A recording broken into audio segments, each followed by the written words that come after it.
Hello, this session is session number 2 in a 5-part series about learning pentatonic scale shapes. In the first session we learned the 5 chord shapes. In this session we're going to learn how to lay those 5 chord shapes out on the neck in a key. Once we learn how to do that, we're going to learn scales to overlay them. In the last session we dealt with C, A, G, E, and D chord shapes.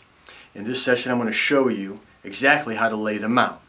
If we want to play in a key, we want the root notes for all of the chord shapes to be the note name for the key that we want to be in. I'm going to teach you how to lay these chord shapes out for the key of C. So we would want the root notes for each one of these chord shapes to be a C. So here we go for C. I'm going to start with an open C chord, and its root note is played with your 3rd finger on the 3rd fret, and that's a C. The next shape in line is A. So I'm going to move up the neck, and I'm going to put my root note for the A bar chord shape on a C note. So the second position for this key is going to start at the 3rd fret with a C root note. The easiest way to find the position for the G shape, the next shape in line, is to go to where your bar ends and move your bar up to where that 3rd finger was, where your A shape bar ended, and then play your G bar chord shape, and you'll end up with your C root note in the right spot, F, G, A, B, C. So at the 8th fret on the low E string, G shape. The next shape in line is going to be E. In this case, we can just replace our C root note that was played with our pinky finger with our 1st finger, which is our root note for our E shape. So here we are for G shape. We take our 1st finger and replace where our pinky was, and now we've got a C root note for our E shape.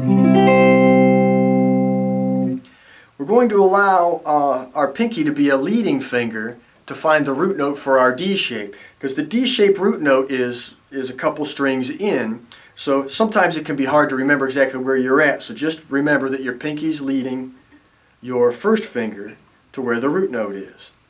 And then we would play the 3 strings that make for our D bar chord shape. Now this thing kind of works like a clock. It starts at C, goes around A, G, E, D, C, A, G, E, D, until you run out of real estate on the guitar. So we keep working through that succession, C, A, G, E, D, C, A, G, E, D. So since we've gone through a C open, A barred, G barred, E barred, now a D barred, we're going to continue the succession with a C shape that is barred. Now it overlaps in a little bit of an odd way compared to the other ones that we've done, because your pinky isn't leading for your root note anymore. You're going to bar where your 3rd finger's at. In this case it's at the 12th fret. So you bar at the 12th fret, and then you make your C chord shape, and you end up with A, B, C, a C root note where it belongs. So what we've walked through in a nutshell is C, A shape with a C root note, G shape with a C root note, E shape with a C root note, watch for the leading finger, D shape with a C root note, and watch for the overlap, a C bar chord shape with a C root note. Now if I wanted to continue up the neck into the higher frets, all I would have to do is keep the same succession going. My pinky now is playing a C root note, so I put my A shape there off of a C root note, and then G. And you could go as high as you want until you run out of room to be able to do that. Practice this, memorize it, and get good at it. In the next lesson, we're going to look at how to overlay the scale shapes on these chord shapes.